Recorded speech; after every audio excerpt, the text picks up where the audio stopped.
한 주 동안 평안하셨습니까? 예. 오늘은 우리가 창세기 6장 9절부터 이제 드디어 노아 홍수 이야기를 본격적으로 얘기해 보겠습니다. 자, 6장 9절 먼저 들어가면은요, 노아에 대해서 이렇게 말씀을 하시죠. 노아는 의인이요 당대의 완전한 자라. 관심 있게 보셔야 될 것이 당대의 완전한 자라. 무슨 뜻이죠? 분명히 노아가 의인이긴 하고 정말 완전한 자이긴 하지만은 당대란 말이 붙은 걸 보니까 어떻습니까? 상대적으로 남에 비해서 좀 괜찮다, 이 정도 되겠죠. 그래서 이제 당대란 말을 붙이는 이유가 사실은 8절에서 우리 기억나십니까? 지난주에 노아는 하나님의 은혜를 입었더라, 이 말씀이 먼저 나오더니 여기서 이제 당대의 의인이라 혹은 당대의 완벽한 자라. 이게 무슨 뜻이냐면은 비록 노아가 다른 사람들보다 더 경건하게 산 것은 사실이지만 그러나 궁극적으로 그가 이 구원에 이르게 될 만한 그런 믿음을 가진 자는 아니라는 거겠죠.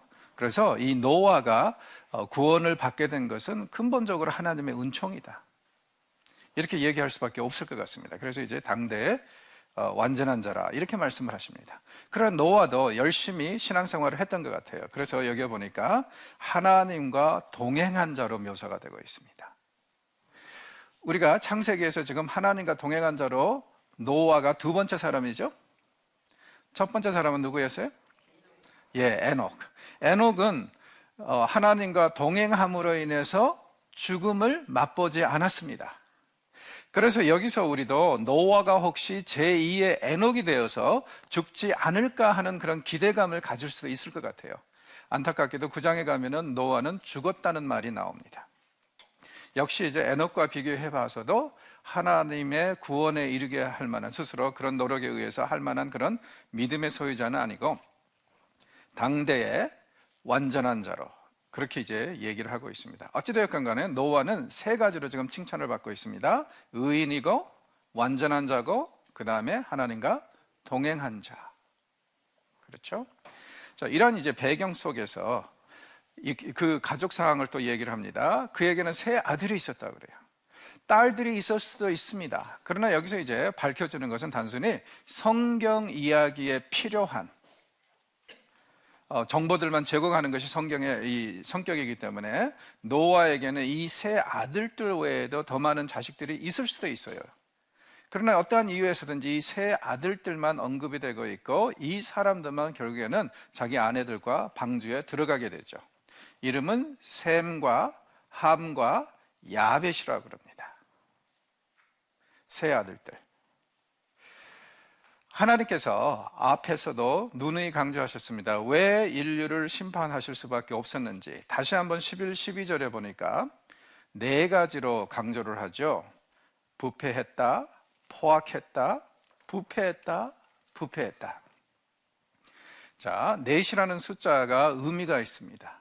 성경은 온 세상을 아울러서 총체적으로 얘기를 할 때, 그때는 항상 4를 쓴다고 그랬었죠. 왜냐하면 고대 근동 사람들도 아주 오래전부터 방향을 얘기를 할 때는 동서남북 넷으로 했습니다.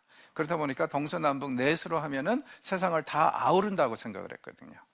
그래서 예언서나 혹은 묵시문학 이런 데 보면은 4라는 숫자가 온 세상을 통틀어서 자주 사용이 되는 경우가 있습니다. 여기에서도 4번이나 강조하는 것, 부패와 포악함을 강조하는 것은 뭐냐면은 지금 세상은 온통 죄로 가득 차 있기 때문에 하나님께서 이 죄인들을 심판 안 하실 수가 없는 그런 상황. 그러나 다행히 감사하게도 하나님은 절대로 완전히 죽이는 심판, 멸망을 시키는 심판은 하지 않습니다. 그래서 노아와 그의 가족들을 통해서 신락 같은 희망을 갖게 합니다.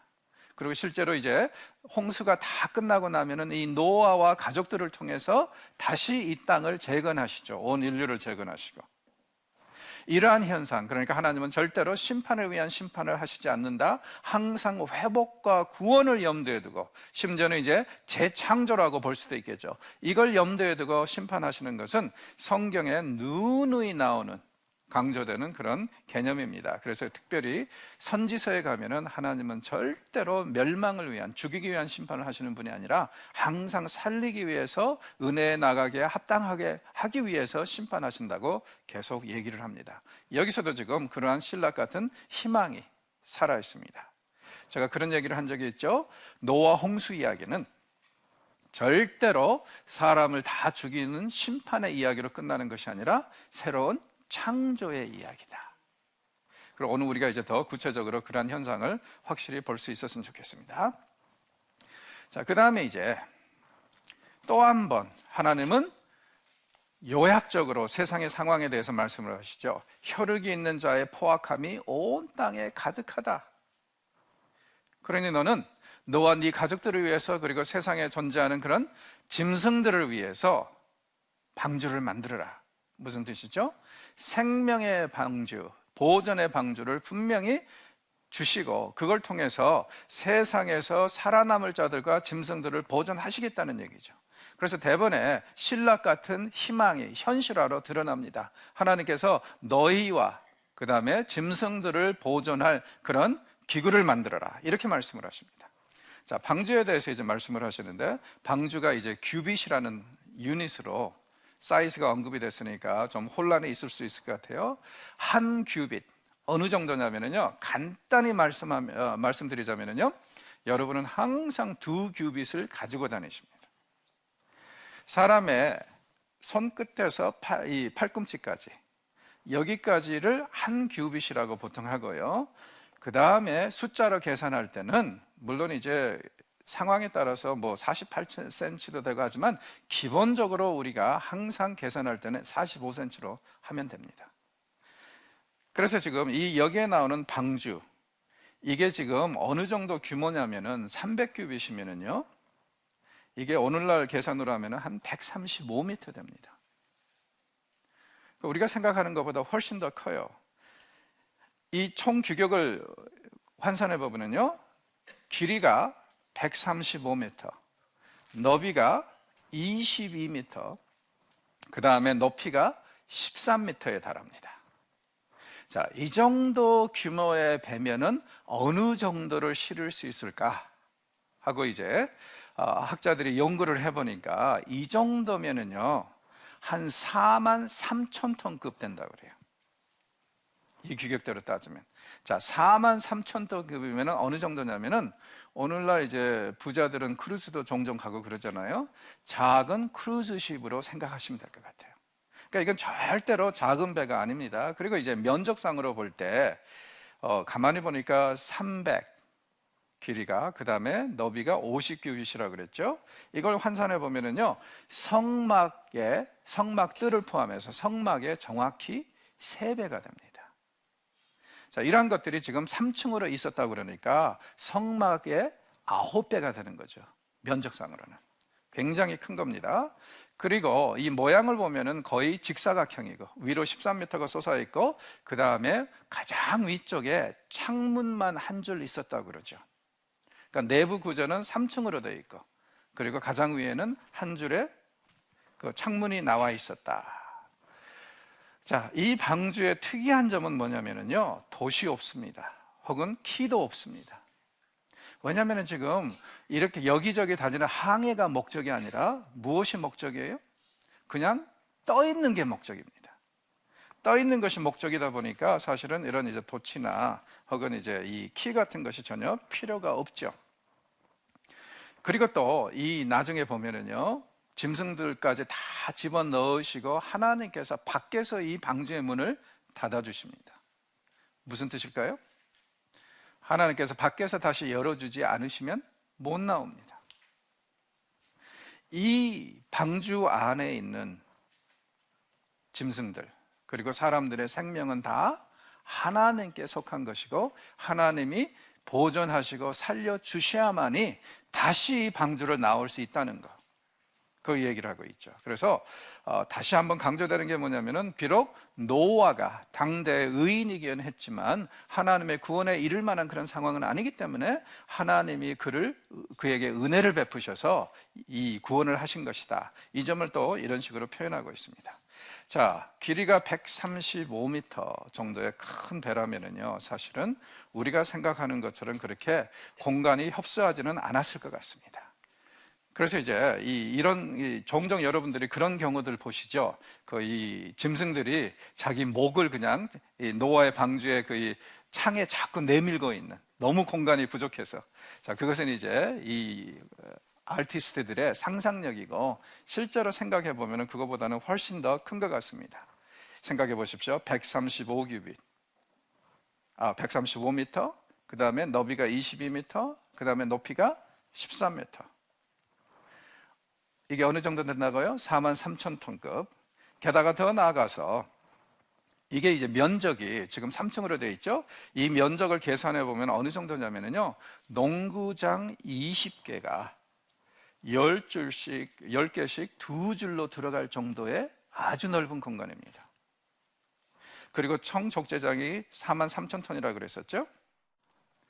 자, 한 가지 이제 이것이 하나님께서 베풀어 주신 기적이라는 것이 또 어디서 드러나냐면은, 오늘날의 최고의 기술로도요, 나무로 배를 만들 때는 아직도 우리가 90m를 넘지를 못합니다. 그런데 지금 이 길이가 135m. 왜 90m를 넘지 못하냐면, 오늘날의 기술로도요, 이 엄청난 물의 수압을 견디지 못해서 나무들의 이음새가 터져버리는 거예요. 물이 새게 되는 거예요. 그래서 노아의 방주가 이렇게 큰 규모를 가지고 있으면서도 나무로 건설이 됐다는 것, 이것은 분명히 처음부터 이것이 하나님의 은혜였다는 것을 확실하게 강조를 하고 있습니다. 그 다음에 이 방주를 만든 그 나무 이름이 뭐죠? 재료가? 아마 여러분은 잣나무로 알고 있을 겁니다. 왜냐하면 개역 성경이 계속 잣나무라고 그랬으니까요. 자, 그런데 개역 개정에 들어오면은요, 갑자기 전혀 들어보지 못한 이름이 나옵니다. 고페르나무. 이게 도대체 뭐죠? 사실은 이 배경에 이런 이야기가 있습니다. 히브리어로 이 나무의 를 뭐라 그러냐? 고퍼라고 그래요. 고퍼. 그런데 이게 정확히 무엇을 뜻하는지, 이 히브리어 단어가 무엇을 뜻하는지는 아무도 모릅니다. 그런데 우리는 알아요. 잣나무예요. 자, 그래서 이제 잣나무는 하나의 번역이, 그것도 상상력을 동원한 번역이겠죠. 그러나 이것이 정확하지가 않으니까 개역 개정에 와서는 아예 히브리어 단어 소리 나는 대로 그대로 따라서 고페르라고 표기를 하기 시작한 거예요. 왜냐하면 영어 번역본들도 보면은 원래는 뭐 사이프레스니 뭐 여러 가지로 얘기를 하다가 이게 도저히 아니다. 그래서 요즘에는 영어 번역본들도 대부분 다 gopher wood, 고퍼나무. 그런데 이 고퍼가 도대체 뭔지는 아무도 모릅니다. 그러니까 혹시 여러분이 아라라산에 가서 나무 조각 하나 잡아와가지고 이게 방주에서 나온 거다, 그렇게 억지 주장을 하시면은 곤란합니다. 아무도 모르니까 이 나무가 어떤 건지요. 그리고 이 나무로 이어서 배를 만들고 그 다음에 안쪽에다가 역청지를 했다고 그러죠. 자, 그런데 사실은요, 재미있는 것이 또 한 가지 있습니다. 나무로 만든 배, 이것을 방주라고 그러죠. 방주라고 그러는데 안쪽에 역청지를 했다고 그러죠. 그래서 물이 새어 들어오지 않도록. 모세가 조그만 바스켓에 실려서 내려갈 때 그때도 어때요? 사실은 히브리어는 똑같습니다. 방주하고 그 바스켓을 뜻하는 단어가 똑같아요. 그리고 거기에도 어때요? 역청으로 안쪽에 도배해서 물이 못 들어오게 했다고 그러죠. 그래서 어떻게 보면 상징적인 면에서 모세는 노아의 방주를 타고 있어요. 왜냐하면 노아의 방주도 똑같은 이름으로 불리고 똑같이 역청으로 물을 방수를 했는데, 나중에 모세도 똑같은 상황에서 이 방주, 물론 이제 미니처죠, 작은 거죠, 방주, 그리고 역청으로 다 다듬어 놓은 그 방주에 타고 내려가다가 바로의 딸에게 구원을 받지 않습니까? 그래서 그런 이제 재미있는 이 현상이 일어납니다. 자, 영적률을 따질 때 한 11만 5천 큐빅미터 정도 되고요.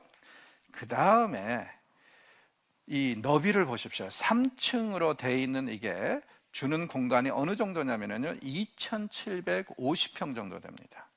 그러니까 이건 절대로 작은 게 아닙니다. 그렇죠? 그리고 이제 방주 모양을 우리가 얘기를 할 때 여러 가지로 이제 상상력을 동원을 하는데, 사실은요, 방주의 가장 기본적인 모형은 직사각형. 그렇게 보시는 것이 좋을 것 같아요. 그래서 이제 이 직사각형의 모형을 가지고 그 다음에 면적과 그 다음에 영종률을 따져볼 때 학자들은 이런 결론을 내립니다. 생물학자들이 하는 얘기가 오늘날 세상에 있는 우리가 아는 포유류가 한 17,000 정도 된다고 그래요. 종류 정도. 그래서 17,600 종류 정도 되는데, 이것들의 평균 몸집을 양 한 마리 사이즈로 따져도 17,600 종류의 포유류, 이것을 이제 한 쌍씩 배에 실어도 이 배가 실을 수 있는 용적률의 3분의 1밖에 되지 않는다고 그럽니다. 그러니까 이건요, 우리가 생각하는 만큼 그렇게 아주 이 타이트해가지고 움직일 틈도 없이 그냥 다 앉아서가 1년 동안 생활하는 그런 공간은 아니고, 생각보다 조금 좀 여유 있는 그런 공간이었을 것 같아요. 그리고 이제 17세기에 화란 사람, 피터 얀센이라는 사람이 있었는데요, 이 피터 얀센이라는 사람이 이 방주의 규격에 실제로 5분의 2 사이즈의 레플리카를 만들었어요, 모형을. 그래가지고 배에다 딱 배를 이렇게 만들어서 5분의 2짜리로 만들어가지고 이대로 비율을 따져서요 만들어서 물에 띄워봤더니 이 사람의 결론이 뭐냐면은 이게 여기저기 항해하고 다니기에는 적합한 배는 아닌데 그냥 떠있기에는 최고로 안정적이라는 거예요. 사실은 맞는 얘기죠. 왜냐하면은 지금 이 방주의 목적은 떠있는 것이지 여기저기 다니는 것은 아니지 않습니까? 그래서 하나님께서 가장 지혜롭게 가장 안정적인, 그래서 짐승들도 사람들도 멀미를 최대한으로 덜 하도록 그렇게 이제 디자인을 해주신 것 같아요. 자, 그런데 저는요, 방주 이야기를 할 때마다 자꾸 교회가 생각이 나요. 왜냐하면 방주 안에 온갖 짐승들이 다 있었죠. 어떤 짐승은 그저 돼지처럼 먹고 쌉니다. 또 어떤 짐승은 그저 하마처럼 많이 퍼먹어요. 그리고 어떤 짐승은요, 벌처럼 여기저기 다니면서 톡톡 쏘죠. 그렇죠? 그러니까 이 방주 안에는 온갖 짐승들이 다 있었어요. 그리고 그 안에서 먹고 싸는 이 짐승들의 뒤처리를 누가 했습니까? 사실은 사람들이 했죠. 노아와 그의 가족들이 했는데 이 냄새만 해도 얼마나 지겨웠겠습니까? 그러나 그 뒤치다거리가 싫다고, 냄새가 싫다고, 정말 서로 이 짐승들이 싸우고 아웅다웅한 게 싫다고 해서 그 방주를 떠나면 어떻게 하죠? 죽죠. 그러니까 방주는 냄새 나는 것이고 온갖 잡음과 시끄러움, 특히 이 비좁은 공간에 그 많은 짐승들이 있으니 얼마나 시끄럽고 얼마나 싸웠겠어요. 서로 성격도 다른데. 그런 상황에서 그게 싫다고 떠나면은 다 죽습니다. 교회도 그런 거 아닐까요? 교회도 가만히 생각해 보면은 온갖 짐승들이 다 있잖아요. 그렇죠? 그래서 어떤 사람들은 정말 남 뒷조사나 하고 남에게 정말 안 좋은 일이나 하고, 어떤 사람들은 그저 이렇게 이 톡톡 쏘고 돌아다니고. 그러나 중요한 것은 뭐냐면 역시 그렇다고 해서 여길 싫다 하면은 그러면은 이제 그것도 곤란하다는 거죠. 왜냐하면은 교회 안에 생명이 있기 때문에. 이게 이 교회라는 것은 다른 게 아니라 우리가 함께 가는 운명 공동체지 않습니까? 그래서 경우에 따라서는 서로 싫어할 수도 있고 싸울 수도 있어요. 그리고 심지어는 흠을 잡을 수도 있고, 그렇지만은 중요한 것은 같이 가야 됩니다. 이런 것들이 수습이 되고 나면은요, 나만 살겠다고 떠나고 이런 것은 옳지 않은 것 같아요. 그래서 이 노아의 방주의 모습, 그 혼란스럽고 그 온갖 문제가 많이 있었을 그 방주의 모습을 보면은 오늘날 우리 교회의 모습을 보지 않나, 저는 그렇게 생각을 합니다. 자, 방주하면 항상 나오는 질문 중에 하나가 그거죠. 공룡은 어떻게 됐습니까? 공룡이 방주에 탄 걸까요? 안 탄 걸까요? 헷갈리죠, 사실은. 성경이 정확히 얘기를 안 하니까. 근데 여기에 대해서 이제 두 가지 버전이 있습니다. 미국에서 나온 버전은 뭐라 그러냐면요. 공룡이 왜 방주에 타지를 못했냐면은 공룡들이 너무 딴짓 하는데 바빠가지고 방주가 떠나는 날을 잊어버렸다 이거예요. 그래서 못 왔대요. 그리고 이미 방주가 떠나버린 다음에 오늘이었어? 이렇게 됐다는 거예요. 자, 독일에서 나오는 또 하나의 버전은 이렇게 됩니다. 노아가 너무 힘이 들어서 방주 갑판에서요 밖을 내다보고 있어요. 그런데 아들이 공룡 한 마리를 데리고 아버지를 찾아왔어요. 그래서 아버지에게 하는 얘기, 아버지, 이 공룡이 먹을 거 다 먹어버렸어요. 그럴 때 노아가 돌아보지도 않고 딱 한마디 합니다. 던져버려. 그래서 방주에서 없었다. 이런 얘기들이 있는데, 물론 이건 이제 야화죠. 웃자고 하는 얘기예요. 정확히 왜 방주에 없었는지는 몰라요. 아마 그런 가능성도 있겠죠. 방주 일이 있기 전에 공룡은 어떠한 이유에서든지 멸종했을 수도 있습니다. 그러니까 성경이 말씀하지 않는 거 가지고 굳이 이거다 저거다 얘기할 필요는 없는 것 같아요. 그래서 그 다음에 물고기는 또 어떻게 됐을까요? 이 질문도 저는 종종 받는데, 물고기는 어떻게 됐어요? 자, 잘 생각해 보십시오. 하나님께서 이미 하신 말씀도 계속 강조하는 게 뭡니까? 지면에 온 세상이, 그러니까 땅이 인간의 죄로 더럽혀졌습니다. 그러나 물고기는 별개 문제예요. 바다는. 그리고 홍수가 오면은 물고기들은 물 만나죠. 그러니까 굳이 지금 여기에 포함할 필요도 없고, 그 어디에도 지금 물고기는 이때 심판을 당해서 멸종하고 씨앗만 남았다는 얘기가 그 어디에도 없습니다. 물고기는 물 만난 거예요. 그리고 물고기는 심판의 대상이 아닙니다. 왜? 지금 인간하고 함께 육지에서 사는 것이 아니라 바다에서, 호수에서, 강에서 살기 때문에 그들은 어떻게 보면은 인간이 오염시키지 못한 영역에 있죠. 그래서 물고기는 여기에 심판의 대상이 아닙니다. 자, 하나님께서 이 노아를 살리신 이유, 여기서 말씀을 하십니다. 뭐라 그러냐면은, 비록 내가 세상 사람들은 다 멸망시키지만 너와 언약을 세우리라. 자, 이 말씀이 왜 중요하냐면은 성경에서 언약이란 말씀이 나오는 경우는 여기가 처음입니다. 그래서 내가 너와 언약을 세우리라. 창세기 안에 보면은 언약이란 말이 한 24번 나옵니다. 그런데 이제 하나님께서 노아와 맺으신 언약을 언급을 할 때 거의 8번 정도 나오고요. 그 다음에 아브라함과의 언약을 상기시키고 그걸 언급하면서 한 16번 나옵니다. 그래서 이 언약이란 말이 정확히 24번 나오는데 굉장히 중요하게 부각이 됩니다. 언약이라는 것은 복잡하게 생각하지 마십시오. 하나님과 인류 혹은 아브라함이 맺은 계약이라고 생각하시면 돼요. 네가 이렇게 하면 내가 이렇게 하겠다. 그래서 이제 여기서부터 9장에서까지 전개되는 이야기를 우리는 노아 언약이라고 합니다. 그래서 이 언약을 세우시겠다는 거예요. 그리고 이것이 이제 무엇을 뜻하는지 나중에 더 설명을 해주시죠. 그러면서 하나님께서 하시는 말씀이, 이 방주를 만드는데 몇 년 걸렸어요? 120년 걸렸죠, 지금. 그러면은 노아가 600세에 시작됐으니까, 그러면은 노아가 방주를 짓기 시작한 게 한 480세 때부터이죠. 그래서 그렇게 지금 만들어 왔어요. 그리고 방주에 드디어 완성이 되니까 뭐라고 그러시냐면은 짐승들을 암수 한 쌍씩을 실어라. 그런데 밑에 내려가면은 나중에요, 정결한 짐승은 7쌍씩 실으라고 그러죠. 그러면은 7쌍이 맞습니까? 한 쌍이 맞습니까? 둘 다 맞죠? 왜냐하면 지금 생각해 보세요. 자연 만물에 짐승들 중에 정결한 짐승이 많아요? 아니면 부정한 짐승이 많아요?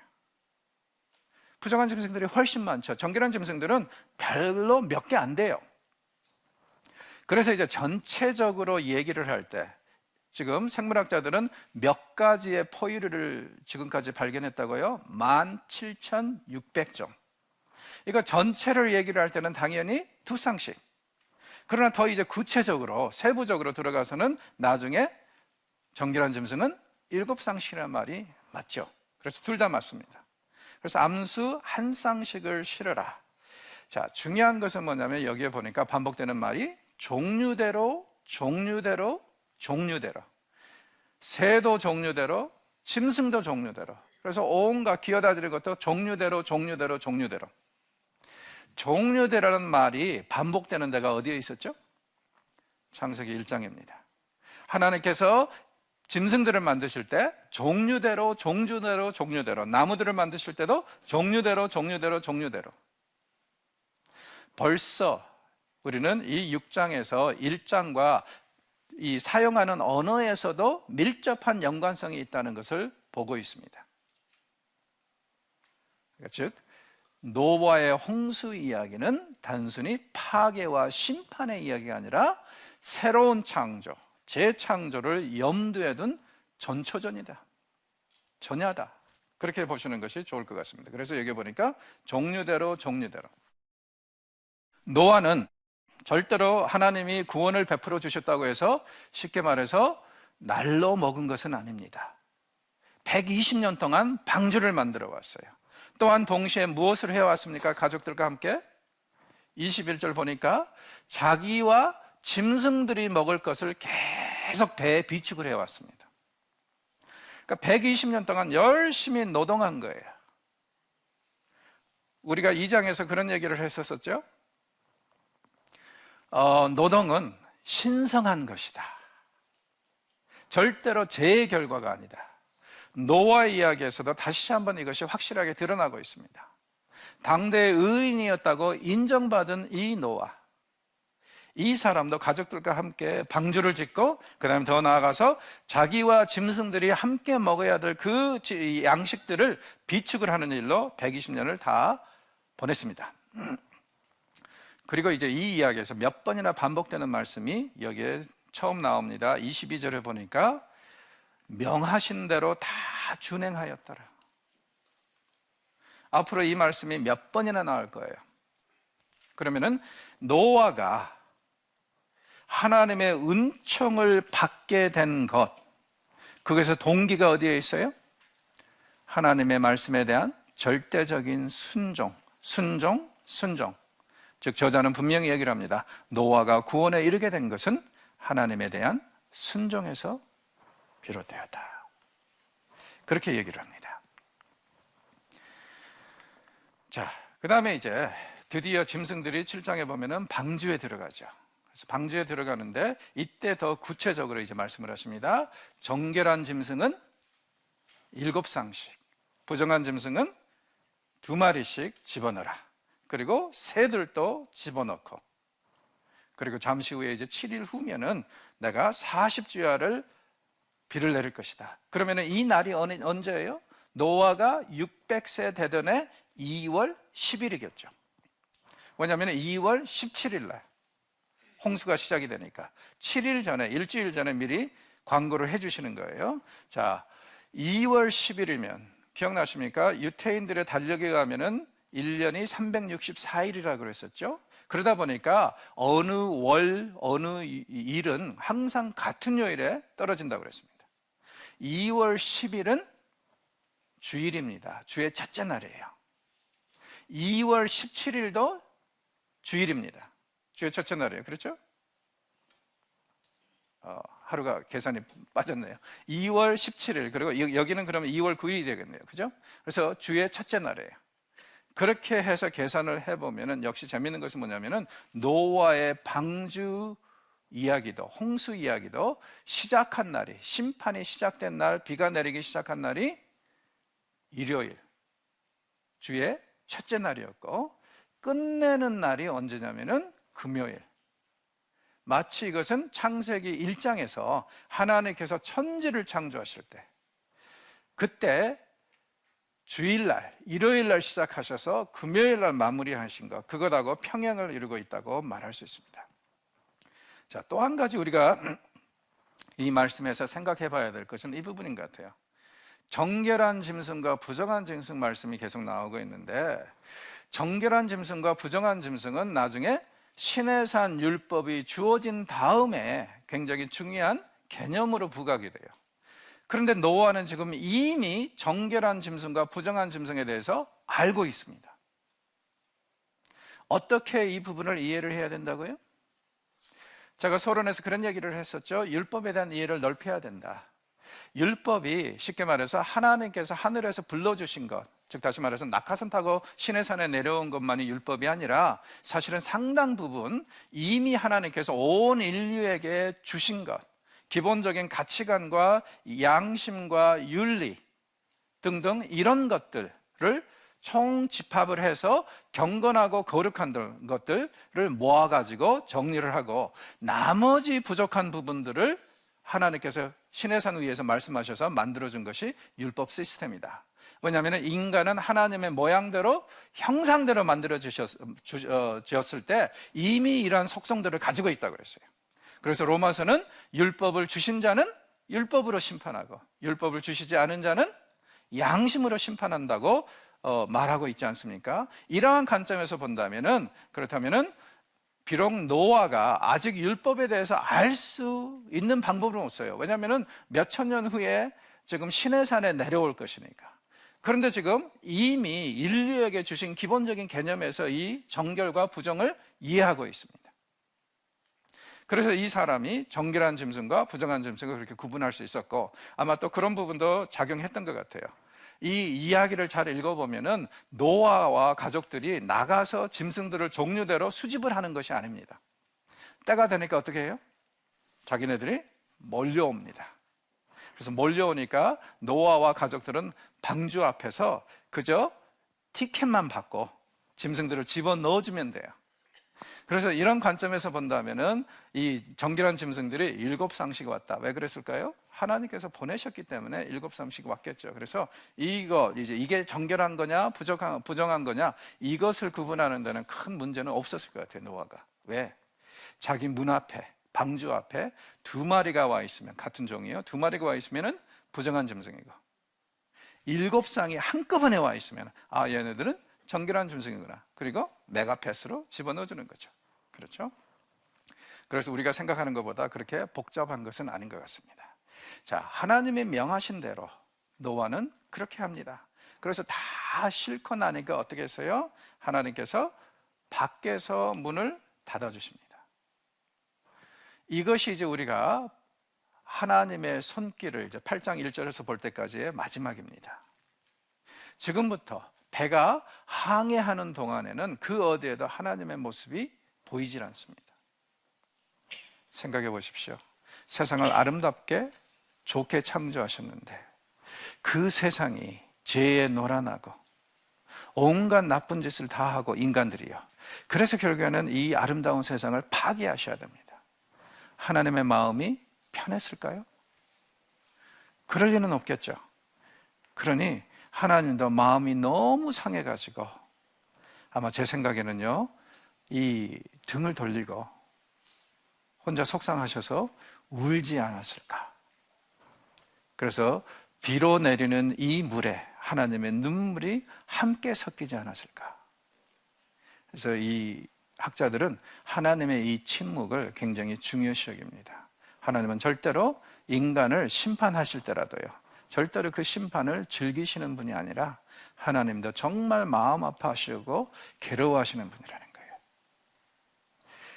우리가 죄를 지을 때, 그래서 하나님의 심판이 우리에게 임할 때 우리는 그저 우리가 맞는 거에 대해서, 우리가 얻어 터지는 거에 대해서 괴로워할 수 있습니다. 한 번이라도 정말 사랑하는 자에게 그 심판을 가해야 되고 벌을 내려야 되는 그 하나님의 심정을 생각해 보셨습니까? 만약에 그 심정을 우리가 헤아린다면 우리가 죄 짓는 일이 많이 줄어들지 않을까 생각이 됩니다. 우리도 아프지만 하나님께서는 이렇게 말씀하시는 것 같아요. 아프냐? 나도 아프다. 그렇죠? 그게 하나님의 모습입니다. 그래서 문을 닫아주시고 그리고는 자취를 감추십니다. 그래서 우리 눈에 보이는 것은 넘실대는 홍수물밖에는 없습니다. 이렇게 해서 거의 1년 동안 이제 홍수가 세상을 다 파괴할 때까지 지나갑니다. 결과가 어떻게 됐어요? 22절에 보니까 숨이 있는 것은 다 죽었더라. 또 20절에 생물이 다 죽었더라. 2장에서 우리가 그런 얘기를 했었죠. 인간이 생명이 되었을 때 사용되는 히브리어 단어가 하나님의 영이라고 표현할 때는 그 영이라는 단어하고 다르다는 것. 자, 이 이야기에서도 다 파괴되는 게 뭐냐면 이 생기, 생명입니다. 그래서 2장에서 인간에게 주셨던 그 생명, 그걸 통해서 생명, 살아있는 것을 말씀을 하셨는데 여기서 파괴된 것이 바로 다 그런 것들이에요. 짐승들이나 사람들이나 다 그들이 살아있는 것, 호흡이 파괴가 된 것입니다. 물이 어느 정도로 이 세상에 넘쳤다고요? 150일 땅에 넘쳤다고 얘기를 합니다. 그러니까 엄청난 그런 이 피해를 이야기를 했는데, 또 재밌는 것은 이런 것 같아요. 이 노아 홍수 이야기, 이게 언제 홍수가 시작이 되냐면 노아가 600세 되던 해, 이때 시작이 되죠. 2월 17일 날 주일날 시작된다고 그랬어요. 그런데 재밌는 것은 뭐냐면 우리가 5장에서 보았던 그 계보, 아담의 후손 셋의 계보니라 해서 쭉 나온 거 있었죠. 거기에서 이제 그 계보들을 계산을 해보면은 이 해에 누가 죽었냐면은 무두셀라가 죽어요. 그러면은 이제 이 해에 무두셀라가 죽었다면은 두 가지 가능성이 있겠죠. 첫째는 뭐냐면 만약에 이 사람이 자연사를 했다면은 1월 달이나 죽었겠죠. 왜냐하면 홍수가 2월 17일 날 시작이 됐으니까. 그러니까 일찍 죽어야 돼, 이 해. 두 번째 가능성은 뭐죠? 수영하다 죽었다. 그렇죠? 그러니까 지금 노아의 친족들 중에도 굉장히 많은 사람들이 있었을 텐데, 그런데 정작 방주에 들어온 사람들은 하나님께서 지명하신 노아와 그의 아들들과 자부들 뿐입니다. 우리 주변에도 우리가 정말 구원하고 싶고 정말 어떻게든지 하나님 나라를 끌어들이고 싶은데 어떤 때는 그게 정말 우리 뜻대로 안 되는 경우들이 있죠. 정말 마음 아픈 그런 일들이, 그들이 구원에 이르지 못해서 이런 일들이 있기도 하고 그러는데, 이 노아의 경우에도 마찬가지입니다. 노아가 친하다고 해서 데려올 수도 없고, 노아가 뭐 이렇게 자기 할아버지라고 모실 수도 없고, 그래서 오직 하나님께서 결정하신 구원의 대상자들만 방주에 들어왔다는 거. 이걸 우리가 생각하면서요, 우리가 지금 이 방주와 같은 교회 안에, 하나님의 구원에 있는 이 교회 안에 있다는 것에 대해서 정말 감사할 이유가 있어야 될 것 같아요. 그리고 감사가 끊이지 않아야 되고. 왜? 노아 개인적으로 자신이 원하는 대로 했었다면은, 할 수 있었다면 아마 분명히 친족들, 살아가는 부모들, 친척들 다 싫지 않았었겠어요? 그런데 그렇지 않다는 거예요. 이건 하나님의 특별한 은총이었고, 하나님은 소수만 지금 예정을 하고 준비하셨다, 이걸 얘기를 할 수밖에 없을 것 같습니다.